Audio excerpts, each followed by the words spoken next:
I'm fine, great. And today I'm going to continue in the story last week, the medicine woman. Great. Um, Terrific. just to That's a refresh our memory and since the medicine woman, we use her medicine to save the woman and deliver the baby, and after that, bleeding and stop the bleeding and save the mother and the child. So it's very good. So since then, I always wanted to learn the Chinese herb medicine from her, and also I'm just curious. Always curious. Curiosity kills the cat, and so I want to know why she speaks Mandarin. It's not the local minority Thai or Wa, different languages. So I was wondering how does she end up here in that Yunnan province in the village. Also, why they sent her to live in top the hill, which was nobody else lived there, is kind of punishment. So what did she done wrong, and they wanted to punish her? So I visiting her quite often. I just wanted her to teach me how to find those wonderful life-saving medicine. And for the malaria, for leprosy, and the other things. And so one day, and in the clinic, we had the other two local doctors and another student. I mean, we are from Shanghai. We got the same school and classmate, but he's about 3 years older than me. So four of us. And then we very much wanted to get this woman also joining the team and to save people's life. But the CCP, the branch in that area, they're not allowed. So they say that she's a kind of a class enemy. So I just more curious about why they label her as a class enemy. And it seems like all the people in the village, the peasants, they all love her because she saved people's life, right? So one day I get a chance to have a chat with her. I said, you speak a very good Mandarin, so seems like you're not from local. He said, yes. He said, I'm from Sichuan province, which was very close to the Yunnan province. And she told me before communists took over, because the Yunnan province, they so-called, the communists took over the early 1950s, not the 1949 immediately. So they have some kind of, they call peace negotiation or whatever with those, tribe leaders in the Yunnan province. So it's like a 1950s. So she said that the Sichuan province was 1949 already belonged to Communist Party. And so she said that her father is an herb doctor. And also family owned quite a bit of land in Sichuan province. And the land, they grow the rice and also grow some medicine. And so the 1949 communists took over. So they later on, they started land reform. And so that movement is just took away from land law and gave it to the poor peasants, divided. So that's then they gonna arrest the land law and just executed them, including some of their children and grandchildren, whole family. So her father was a doctor. So before these things happening, and all the villagers, because he saved lots of people's life, so they want to save his life. So one of this communist officer is a local guy. He joined the Communist Party, so he gave him in warning. It said that, next couple of days they're going to have that. They not just took away your land, your property, and they're going to execute all your family. You better leave. So they left. The whole family can't bring anything. They just left the village, and then all the way walking and go across the mountains, the rivers, I don't know how many miles, and heading this Yunnan province and those the jungles. So they think that they can hide somewhere, maybe eventually escape from China. Because that time when the communists took over Yunnan province, and lots of territory would belong to Burma, and because the border country is Burma. So they were still negotiate which village will belong to which country. So the people live there, they didn't know anything about the Communist Party. They don't even considering themselves as in Chinese, because they all have a different minorities, speak different languages.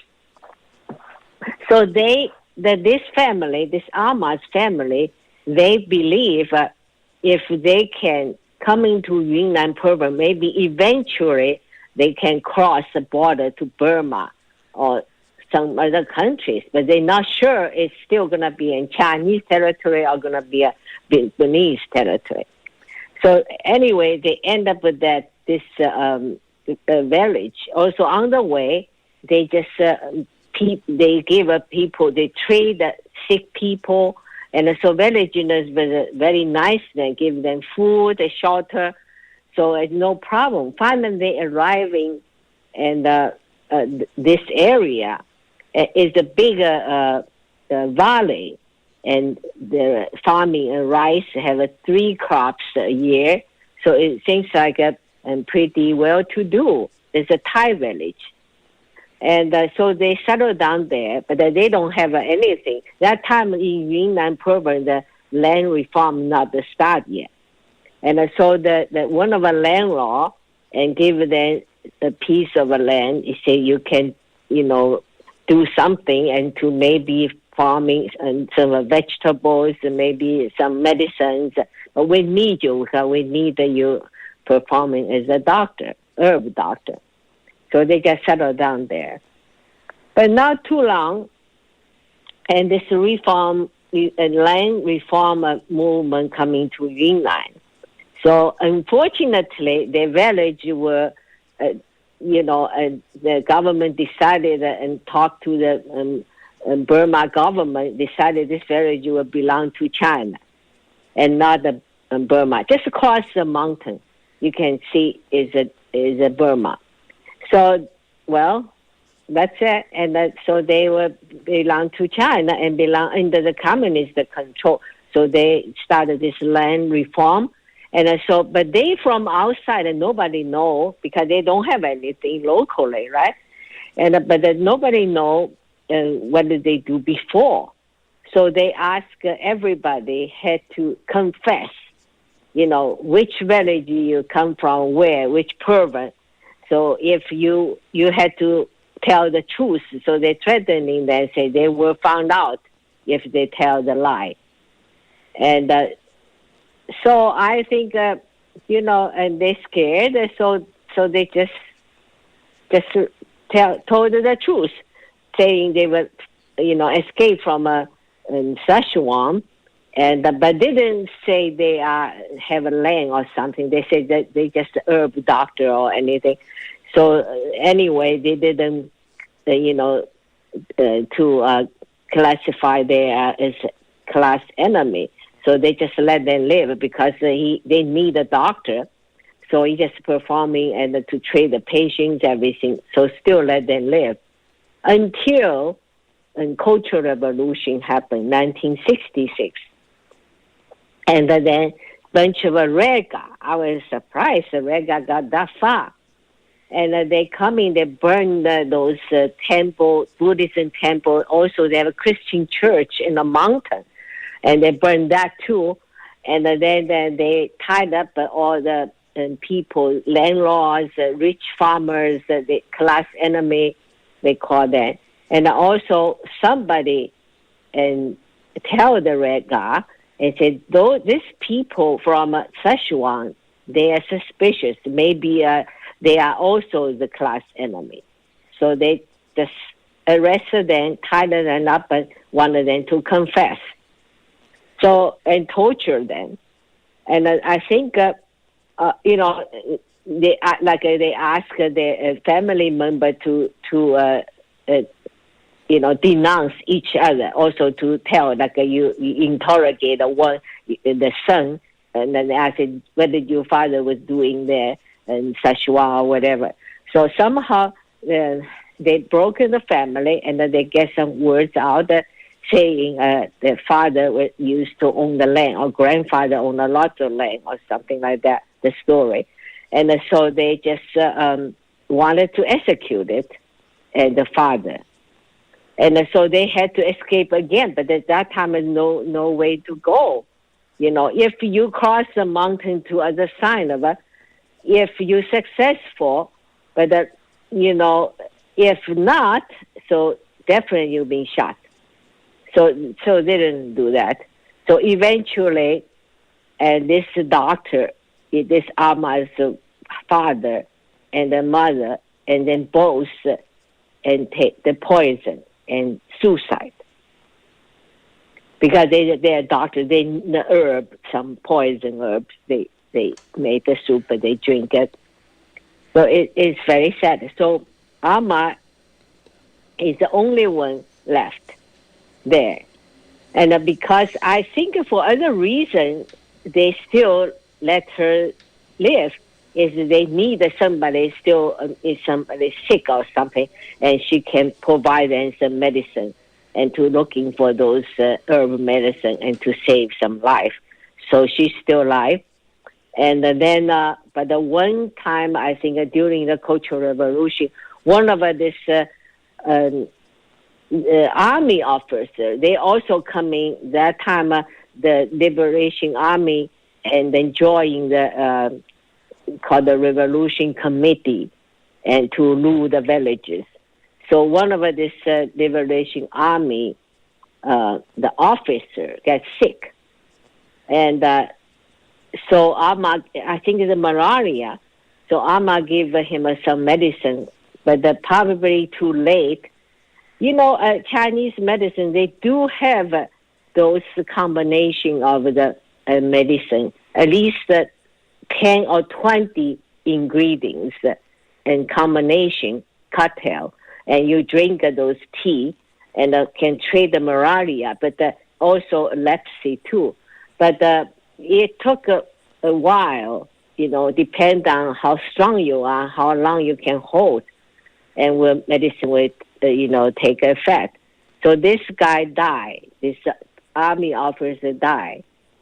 So then they bring her and give her some poison, because her father was a class enemy and a suicide and drink the poison. So she probably poisoned that guy.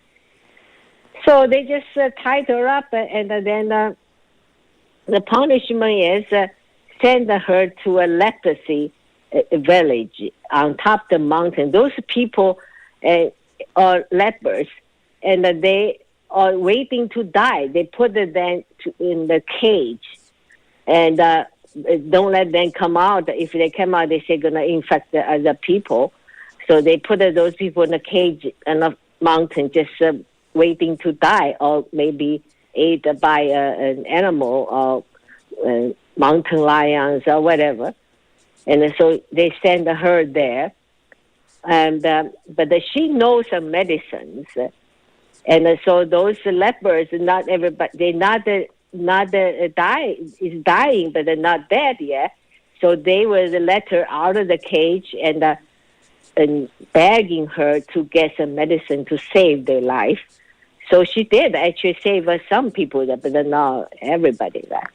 And so eventually she moved to another on top of the mountain, and she just lived there by herself. some village, down the mountain, down the hill, and they all come and give her food and just helping her because she gave them medicine. So that's why she still survived. And that's her story for today.